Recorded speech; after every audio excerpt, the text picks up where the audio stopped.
Welcome everyone to the Wolves Den and another action figure review. Today we are taking a look at one of the 2016 Toys R Us exclusive G.I. Joe 2-packs.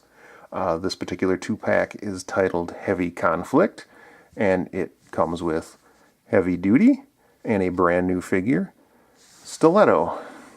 Let's take a look at the back. So we see some nice artwork for the two figures there. Alright, let's open this package up and take a look at the figures inside. First we're going to take a look at Heavy Duty, and we'll take a look at his articulation.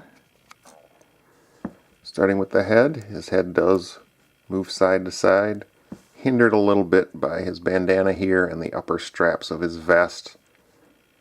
There is really no up and down movement at all.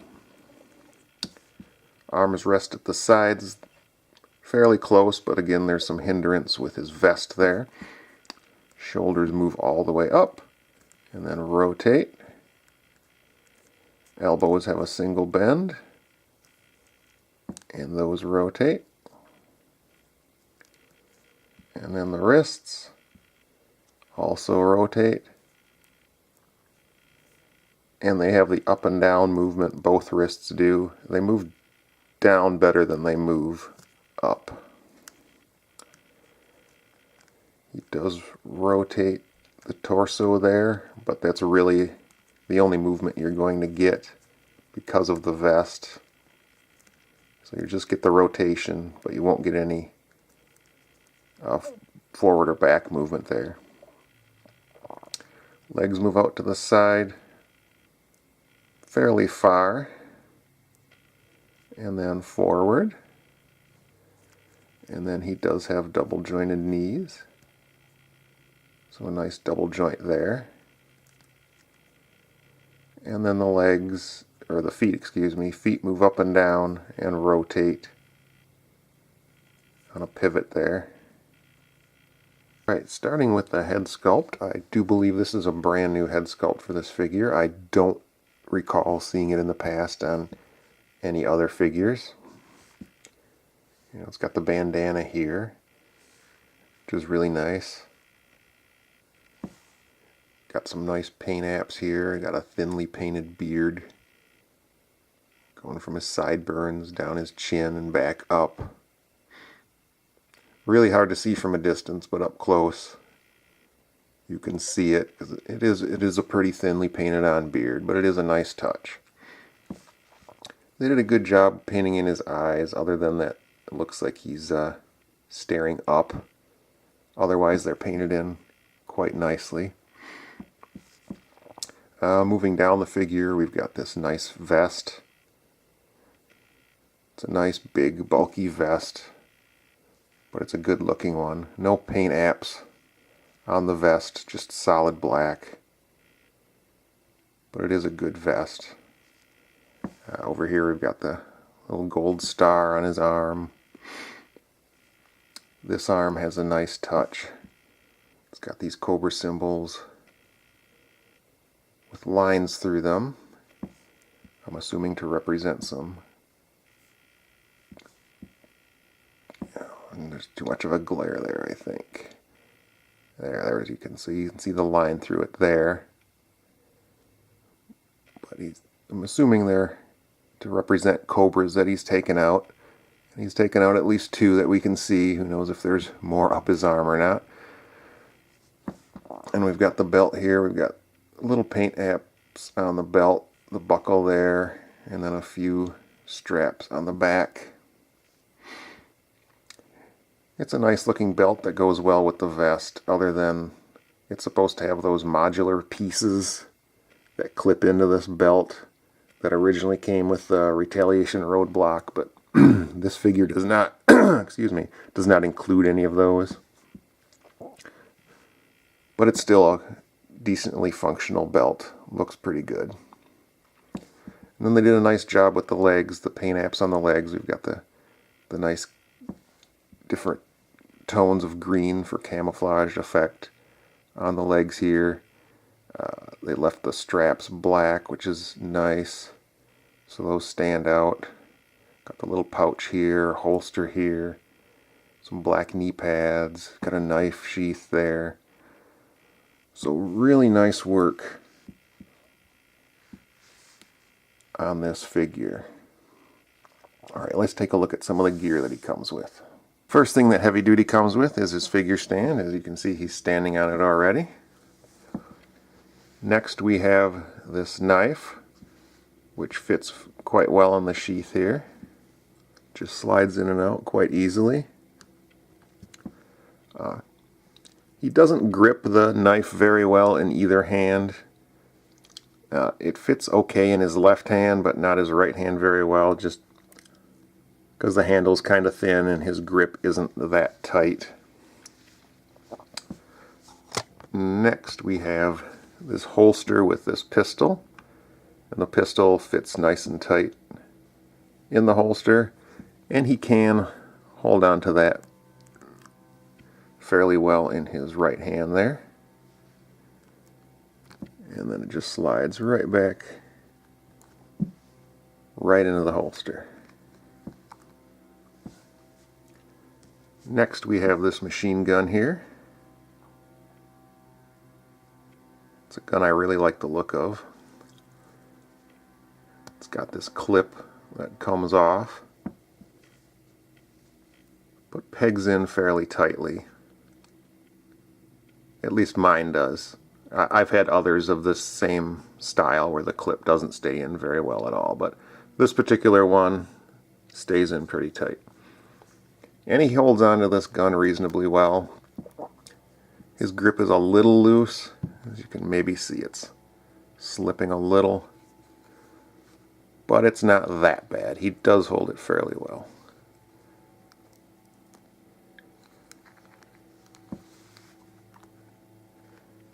Next he's got two machine guns. And when I say machine guns, I should say heavy, large machine guns here. Here you can see the first one's this tripoded one. It can pop off the tripod if you so desire. And it's got this ammo belt which just clips in there. And it's a pretty tight fit, so there shouldn't be any problems with that, like falling out or anything. And it does swivel, but it sits really low to the ground, as you can see here. So in order for him to use it, you know, he's kind of staring at the ground. He has no head movement, so he can't tilt it up to look. So he's just kind of got to lay there. So it looks kind of silly. But if you get something to rest it on, like these DVDs, for example,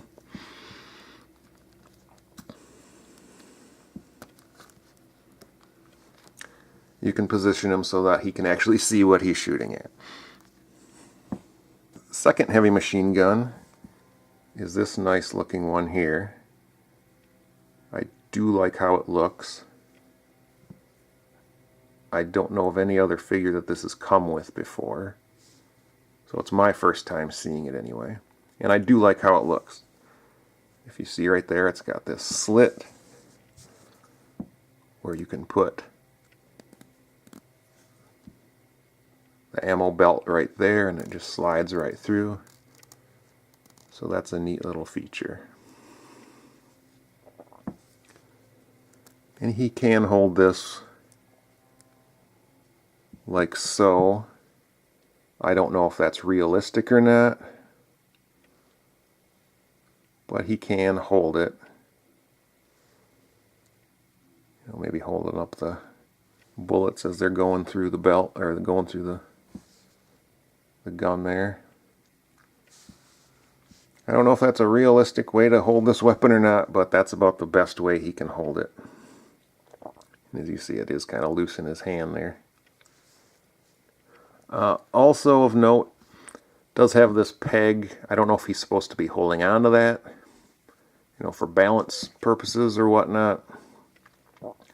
But if you have the Eagle Hawk helicopter that they released a couple years ago, that actually can peg into one of the gun emplacements inside the vehicle. So that would be another possibility. You could put that in the emplacement and then he could be standing there, you know, shooting out the side of the Eagle Hawk. And last but not least, we have his file card. He does have the 4 different languaged versions. Here's his English one. I'll leave that up for a few seconds for everyone to read.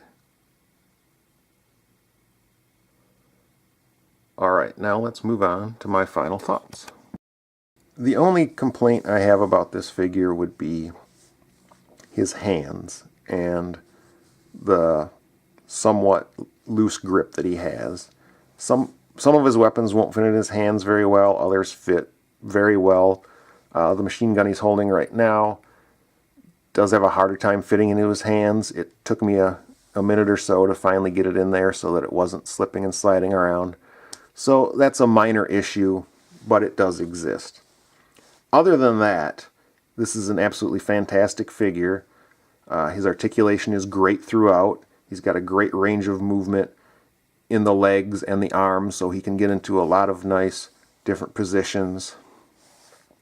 The new head sculpt is good. I really like the details on the head sculpt. The tattoos on his arm is a nice little touch. And just the overall look of the figure with, you know, it's very simple, blacks and greens and the tan for his t-shirt. But it's just a good look. It's very modern military looking, or at least somewhat realistic looking. And I just really like the way the figure looks and the way he poses, so he's an excellent figure throughout. Alright, now let's stop here and take a look at Stiletto. Alright, let's take a look at Stiletto. First we will take a look at her articulation. Head does rotate side to side. It's hindered a little bit by her ponytail here. And there's no up and down movement at all on the head. Arms rest fairly close to the side. Shoulders move all the way up there and then rotate. Single elbow bend, and then that rotates. And then the wrists rotate. That's the only movement in the wrists. Torso rotates. There's very little forward and back movement. Not really worth noting. And then if you force it, she can kind of move side to side a little bit at the torso there, but not very far. Legs move out to the side. This belt gets in the way a little bit, but you can kind of force it out of the way if need be. But legs move pretty far out to the side and all the way forward. Double jointed knees. And then the feet move up and down and then rotate all around. Stiletto is a brand new figure to the Joe universe, so as such she has a brand new head sculpt. Get a good look at it here. They did a nice job. They did a nice job on the eyebrows and the eyes. This eye has a scar. Really hard to see from far away, but up close you can see it better. And as such, this eye is a little bit smaller because I guess it's a little bit closed because of the scar over the eye. Not as bad as a Tombstone scar if you saw that review, where that completely closed his eye, but this one's just closing that eye a little bit there. And go to the side, she's got a white stripe in her hair, which actually goes through her braid in her ponytail, which is a neat little effect there. I like that.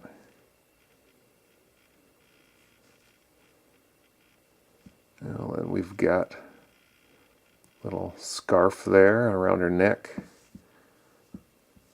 Looking at the torso here, we got a little bit of paint apps there on the buckles Oh, you see a star on her shoulder here. They painted all the little rivets in her armor there.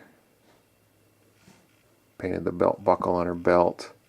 Nothing on the back though. They didn't paint the buckles there or the rivets there, only on the front. I guess they figure you'll just be looking at the front of the figure more than the back, so they decided not to paint the stuff on the back. Very nice belt with all kinds of little pouches and whatnot on it. Sadly, no paint though, other than the buckle. Go down the legs, some nice details on the legs with the little straps and the pouches and whatnot. Little pouches on the ankles here. So very nice figure. A lot of people will probably recognize most of the body of this figure as Agent Helix, which was released, probably like 6 or 7 years ago now, but this is still a really good sculpt for a female figure, so I'm glad to see them reuse it. I believe the arms are different. I think they're from a Lady J, but most of the body here is from that Agent Helix. Stiletto comes with a figure stand, as all Joe characters do. I've already got her standing on it. Next, she comes with a few different weapons. First being this tiny little pistol. Typical pistol that a lot of figures come with. Next, she has this rifle here. I really do like this particular rifle. I don't know what kind it is, I just like the way it looks. Not a lot of figures come with this particular gun, so it's always nice when I can get another. The last gun she comes with is this one here. Looks like your average Cobra Trooper rifle. And why she comes with it is probably because she is a defector from Cobra to G.I. Joe. So it makes sense that she comes with a Cobra rifle. Her file card also mentions that she's a master of bladed weapons. So she's got a couple nice little knives here. She has no sheaths for them though.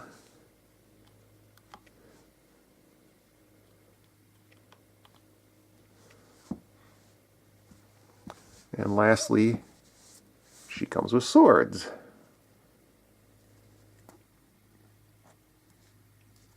And it's nice that they did paint these. A lot of times you'll get swords that they don't paint. Back, or the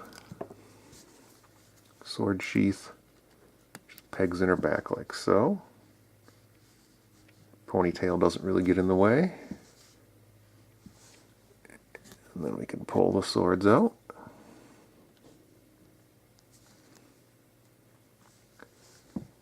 And there she is.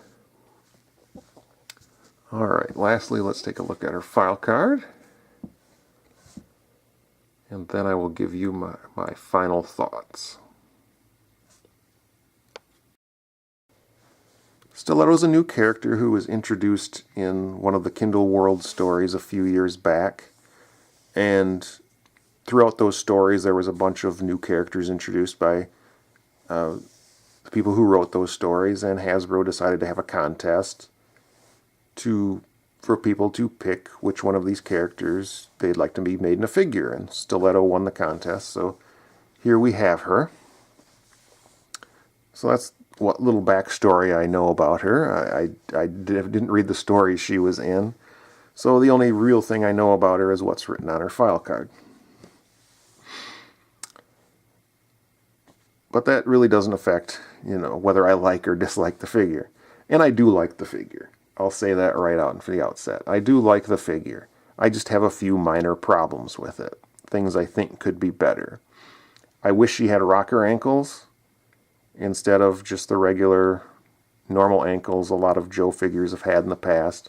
They've given more and more figures rocker ankles recently. So I just wish they could have found some feet that would have worked on her. So she'd have better posability that way. As it is, she has really good posability, really good articulation. So that's not an issue, other than I wish the feet were rocker feet. Second little minor problem would be her right hand, which seems to be the case with a lot of this line of figures. The right hand is a little loose, so it doesn't hold all the weapons perfectly. You need to play with them a little bit just to get them to fit right. Sometimes they'll just fall right through the hand. Other times they'll fit perfectly. So the right hand isn't perfect. It's not terrible. She's holding the gun fine right now. But there's other times where I've tried to put it in her hand and it fell right out. So it's just something you have to manipulate and play with a little bit to get it to work sometimes. So that's something to be aware of. Next minor quibble is I don't like her scarf. So I could just remove it. But the problem with removing it is it reveals that she kind of has a little bit of a giraffe neck. Her neck is a little bit too long. Not as bad as I've seen on other figures, but it's very noticeable. It's even more noticeable is because I think her head sculpt, while it's a fine head sculpt, I have really no problems with the looks of it. I think it's a little too small. I think it should be a bit bigger. And if it were a bit bigger, I think it would hide that somewhat of a giraffe neck so that I could remove the scarf. As it is, I kind of have to leave the scarf on there. So those are minor problems. Other people, I will understand if they go, I like the scarf, or I think the head sculpt's fine, or whatever. I understand that. But for me, they're just kind of little cosmetic things that kind of bug me about the figure. Because otherwise, I think it's a really good figure. It's got good articulation. It's got a good look to it. Really no problems. I'm fine with the weapons she comes with. I think they're... I guess another quibble would be that I wish she had some sheaths for her knives. Or a holster for her gun.